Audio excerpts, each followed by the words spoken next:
Mesdames et messieurs, bonjour. Bienvenue dans la célèbre émission des microdictées.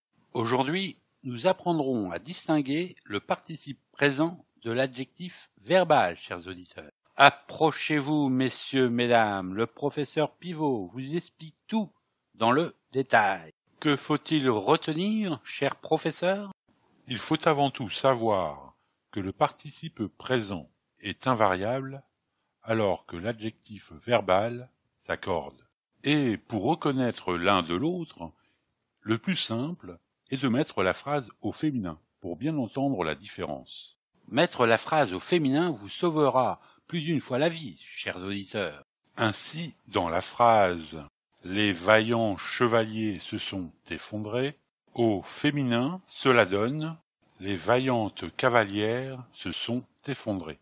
Ici, il s'agit bien d'un adjectif verbal puisque vaillante s'accorde avec le nom cavalière. Donc, dans la phrase originale, on réalise l'accord avec cavalier, qui est au masculin pluriel, et on ajoute donc un S à vaillant.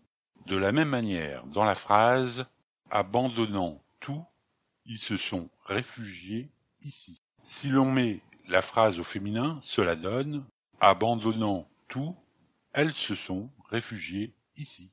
Ici, abandonnant reste inchangé. Il s'agit donc d'un participe présent qui est invariable. Avez-vous quelque chose à ajouter, cher professeur ? Oui, il faut faire très attention aux participes présents des verbes en « gué » et en « qué », qui se terminent respectivement par « garant » et par « quand ». En gué et en quai, qui se terminent par garant et quand. C'est cela. Ainsi, dans les exemples suivants, soyez attentifs à l'orthographe des participes présents et des adjectifs. Commençons par deux exemples avec un verbe en « gué ». Voici le premier. En naviguant, ainsi il risque l'accident. Pour le participe présent, il se construit en ajoutant « en » au verbe à l'infinitif sans ER. Voici maintenant un deuxième exemple. Les personnels navigants sur cet avion sont très qualifiés. Ici, l'adjectif verbal se construit avec le verbe à l'infinitif sans le U. Prenons maintenant deux autres exemples avec un verbe en « qué ». Voici le premier. En communiquant cette information, il est devenu célèbre. Là encore, le participe présent garde le U et se construit en ajoutant « en » à l'infinitif du verbe sans ER. Voici le deuxième exemple. Les plus grands communicants sont ceux qui n'ont rien à dire. Attention, ici, le « que » QU se transforme en « C ». Est-ce tout, cher professeur ? Hélas, non.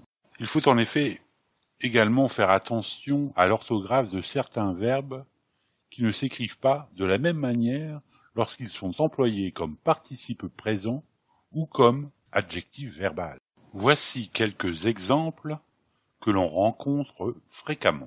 Ainsi, négliger donne négligent au participe présent et négligent s'il s'agit d'un adjectif verbal. De la même manière, adhérer donne adhérent au participe présent et adhérent s'il s'agit d'un adjectif verbal. Converger donne convergent au participe présent et convergent s'il s'agit d'un adjectif verbal. Vous remarquerez ici que le participe présent s'écrit toujours ANT. Savoir distinguer le participe présent de l'adjectif verbal est capital pour l'orthographe de certains mots.